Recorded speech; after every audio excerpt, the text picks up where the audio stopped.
जादुई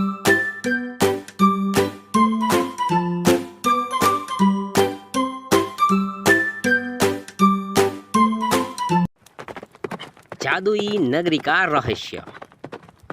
सोलापुर के राजा सूर्य प्रताप बेहद ही प्रतापी और लोकप्रिय राजा थे।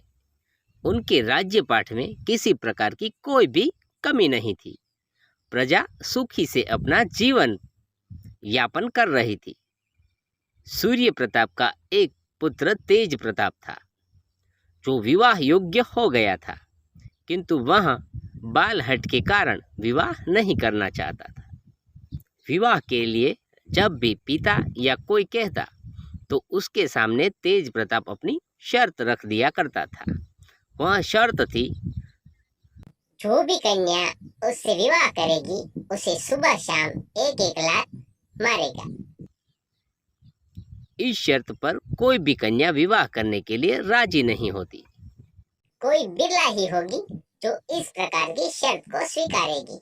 राजा इस चिंता में दिन प्रतिदिन परेशान होते रहते थे। तेज प्रताप राजा का इकलौता बेटा था। अगर विवाह नहीं हुआ तो उनका राजपाट और वंश आगे कैसे बढ़ेगा? वह चिंता राजा को दिन रात परेशान कर रही थी। राजा ने दूर से दूर राज्यों में अपने बेटे के लिए न्योता भेजा, किंतु तेज प्रताप की शर्त के सामने कोई भी विवाह के लिए राजी नहीं होता। काफी समय बीत गए थे। एक कन्या रागिनी ने इस प्रकार की शर्त और चुनौती को स्वीकार करके विवाह करने के लिए हाँ भर दी। समय और मुहूर्त देखकर दोनों का विवाह संपन्न हुआ। सभी विधि विधान पूर्ण करके जब दोनों कोहबर में पहुंचे, तेज प्रताप ने अपनी नवविवाहित पत्नी रागिनी को अपनी शर्त की याद दिलाई और एक लात मारने की बात कही। रागिनी ने कहा, आप मुझे लात तभी मार सकते हैं जब आप स्वयं से कमाने में योग्य हो जाओगे। अभी पिताजी के कमाई पर आप मुझे लात नहीं मार सकते। तेज प्रताप गुस्से से तमतमाया, कोहबर से बाहर चला आया और राज्य छोड़कर कमाई के लिए निकल गया। सवेरे जब तेज प्रताप की खोज की गई तो पता चला कि वह कमाई के लिए बाहर चला गया है। किसी ने ढूंढने का प्रयत्न नहीं किया, क्योंकि रागिनी ने सभी को रोक दिया था। तेज प्रताप 2 दिन का मार्ग तय करके एक राजा के राज्य सुंदरनगर पहुंचा। वहां उसे अजीबोगरीब घटनाएं देखने को मिलती है। पहली जादुई घटना। तेज प्रताप को चलते चलते एकाएक दीवार के नीचे लगी चूहों की महफिल पर नजर पड़ती है, जहां से मधुर संगीत का विस्तार हो रहा था। ऐसी संगीत जो अभी तक तेज प्रताप ने कहीं और सुनी नहीं थी। वह वहीं खड़ा होकर देखता रहा। वहां चूहों की एक टोली थी। एक चूहा सुरीली आवाज में गाना गा रहा था, दूसरा ढोलक की थाप पर महफिल जमाता हुआ था। कोई चूहा हारमोनियम की स्वर लहरियों को छेड़े हुए था। यह नहीं, अन्य विभिन्न प्रकार के वाद्य यंत्र बड़े ही सुगम संगीत का संचार कर रही थी। ऐसा देखकर तेज प्रताप को यकीन नहीं हो रहा था कि यह चूहे ऐसा कार्य कर सकते हैं।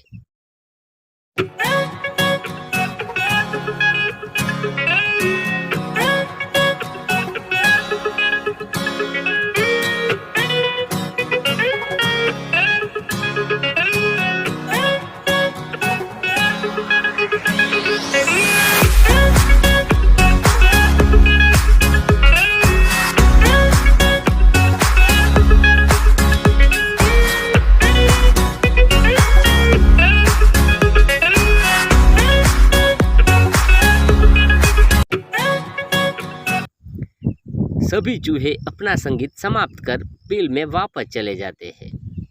तेज प्रताप उस संगीत को भूल नहीं पा रहा था। बैठे बैठे काफी देर हो गई थी।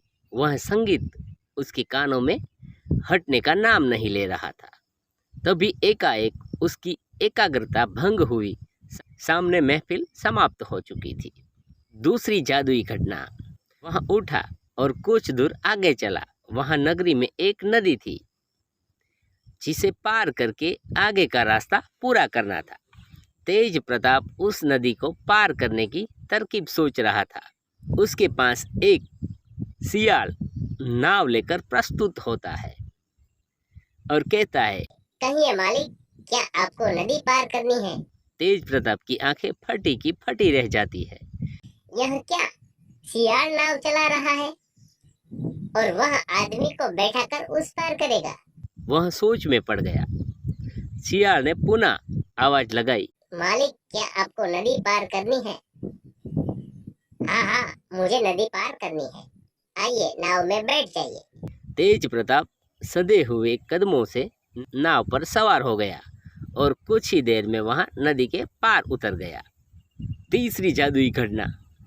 तेज प्रताप ने इससे पहले अजीबोगरीब इस प्रकार की घटनाएं कभी नहीं देखी थी। वह कुछ सोच समझ भी नहीं पा रहा था कि सामने एक तालाब नजर आता है। उस तालाब पर एक हंस और हंसिनी का जोड़ा कपड़े को धो रहा है। कपड़ा धोने के बाद आसमान की ओर उछाल देता था। वह कपड़ा वापस जमीन पर आता तो सूखकर अपने आप तह लगा हुआ होता था। तेज प्रताप को अपनी आंखों पर यकीन नहीं हो रहा था। क्या इस प्रकार आसमान में कपड़ा उछालते पर सूखकर और तह लगकर आ सकता है? अब उसे धीरे धीरे अभ्यास हो रहा था कि यह कोई जादुई नगरी है। यहाँ अजीबोगरीब घटनाएं सामान्य हो सकती है। थकान के कारण वह पेड़ के नीचे बैठ गया और हंस और हंसनी के चमत्कार को अपनी आंखों से देख रहा था। हंस और हंसनी अपना काम समाप्त करके वहां से उड़ गए। तेज प्रताप वहीं पेड़ की छांव में बैठा रहा। धूप कम होने पर वह आगे की ओर प्रस्थान करता है। उसके आगे चौथी यानी कि 4 नंबर की जादुई घटना होने वाली है। ये जो हमारा वीडियो है वो बहुत ही बड़ा हो चुका है। अब आगे का जो भाग है हम आगे के वीडियो में देखेंगे। तो बच्चों, ये जो वीडियो है वो आपको बहुत अच्छी लगेगी और आगे की संपूर्ण कहानी देखने के लिए हमारे चैनल के नीचे जो सब्सक्राइब का बटन दिया गया है उसे दबाना ना भूलिएगा। जादुई नगरी की कहानी है, उसके आगे का भाग हम अगले वीडियो में यानी कि नेक्स्ट वीडियो में देखेंगे। उससे पहले जो इस चैनल में आप नए हैं और हमारी वीडियो को पहली बार देखने के लिए आए हैं तो वीडियो के नीचे जो सब्सक्राइब का बटन दिया गया है उसे दबाना ना भूलिएगा और इस वीडियो को लाइक कीजिएगा, शेयर कीजिएगा और सब्सक्राइब करना ना भूलिएगा। तो नेक्स्ट में इस वीडियो का दूसरा पार्ट देखेंगे।